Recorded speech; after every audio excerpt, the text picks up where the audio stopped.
Di era digital ini, dunia kita terus bergerak maju dengan laju yang mengagumkan. Setiap harinya, tercipta gelombang besar data yang membanjiri ruang virtual. Namun, bayangkan bahwa pada tahun 2025, ledakan informasi ini akan mencapai tingkat yang benar-benar luar biasa. Para ilmuwan memperkirakan bahwa pada tahun tersebut, dunia akan menghasilkan data sebanyak 463 eksabita setiap hari. Angka ini benar-benar fantastis, setara dengan jumlah data yang sulit dibayangkan, lebih dari 212 juta DVD atau lebih dari 200 juta CD dalam sehari. Dengan ledakan informasi yang semakin meluas, muncul pertanyaan besar, bagaimana kita akan menyimpan semua data ini? Apakah infrastruktur penyimpanan saat ini akan mampu mengatasi jumlah data yang semakin meningkat? Dan apakah ada solusi yang lebih inovatif untuk mengatasi masalah penyimpanan data dalam skala sebesar ini? Inilah tempat di mana konsep revolusioner penyimpanan DNA masuk ke dalam gambaran. Pada tahun 2013, dunia disuguhkan dengan metode penyimpanan data yang benar-benar mengagumkan, penyimpanan data digital DNA.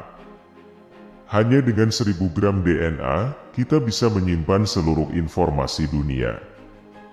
Ternyata, tubuh manusia sendiri memiliki kemampuan luar biasa sebagai sarana penyimpanan informasi. Setiap individu pada dasarnya adalah sebuah perangkat penyimpanan raksasa yang berjalan, menyimpan potensi tak terbatas dalam urutan nukleotida. Bagaimana konsep penyimpanan data DNA ini dapat merevolusi cara kita mengatasi ledakan data yang akan datang? Apa tantangan dan manfaat dari pendekatan ini?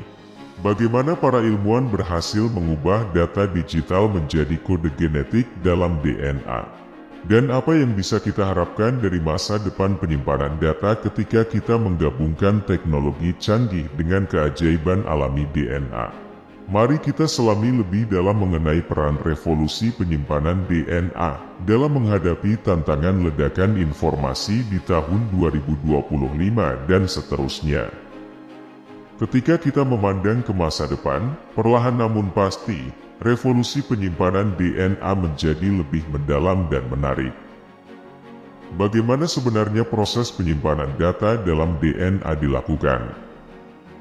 Ini adalah perjalanan menggali rahasia kode genetik yang menyimpan jutaan informasi dalam setiap organisme hidup. Pada tahap awal, ilmuwan harus merancang metode untuk mengonversi data digital ke dalam bentuk kode genetik. Proses ini melibatkan pemetaan bit-bit data menjadi urutan nukleotida yang membentuk DNA. Setiap pasangan nukleotida merepresentasikan satu bit data. Misalnya, pasangan adenin A dan timin T dapat mewakili bit 0, sementara pasangan sitosin C dan guanin G mewakili bit 1. Dengan mengatur pasangan nukleotida ini, data digital dapat diubah menjadi urutan DNA yang unik.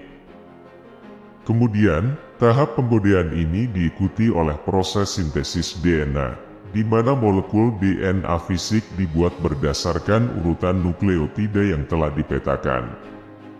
Teknologi sintesis DNA yang canggih memungkinkan penciptaan urutan DNA yang sangat akurat dan konsisten. Setelah DNA dibuat, data digital telah terkunci dalam kode genetiknya. Tahap berikutnya adalah penyimpanan DNA itu sendiri.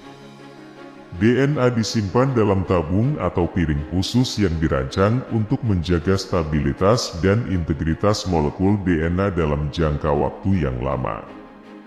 Keistimewaan DNA adalah daya tahan alaminya yang luar biasa terhadap kerusakan dan degradasi, menjadikannya pilihan yang baik untuk penyimpanan jangka panjang.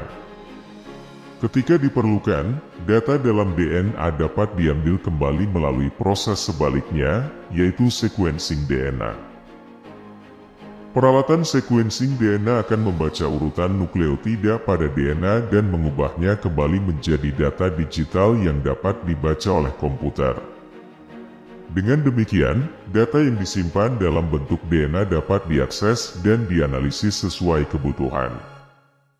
Revolusi penyimpanan DNA telah membuka pintu menuju kemungkinan-kemungkinan baru dalam memahami dan memanfaatkan kode genetik. Penggunaan DNA sebagai media penyimpanan data telah menggabungkan dunia komputasi dengan biologi, menghasilkan konvergensi antara sains dan teknologi yang membawa kita ke era baru pengetahuan dan inovasi.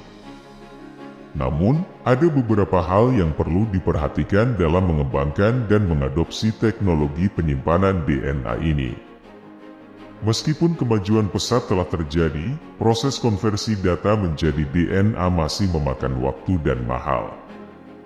Pengembangan teknologi yang lebih cepat, lebih murah, dan lebih andal akan menjadi langkah penting menuju adopsi yang lebih luas. Selain itu, pertimbangan etika dan keamanan juga perlu diperhatikan. Data yang disimpan dalam DNA dapat berpotensi menjadi sasaran peretasan atau penyalahgunaan, sehingga perlindungan terhadap privasi dan integritas data menjadi krusial. Dengan tetap memperhatikan tantangan dan potensi ini, revolusi penyimpanan DNA terus mengilhami kita untuk menggali lebih dalam ke dalam kode genetik dan memanfaatkannya untuk solusi data. Apakah ini akan menjadi langkah besar menuju masa depan yang lebih berkelanjutan dan inovatif, ataukah hanya sebatas eksperimen? Satu hal yang pasti, dunia penyimpanan data tidak akan pernah sama lagi.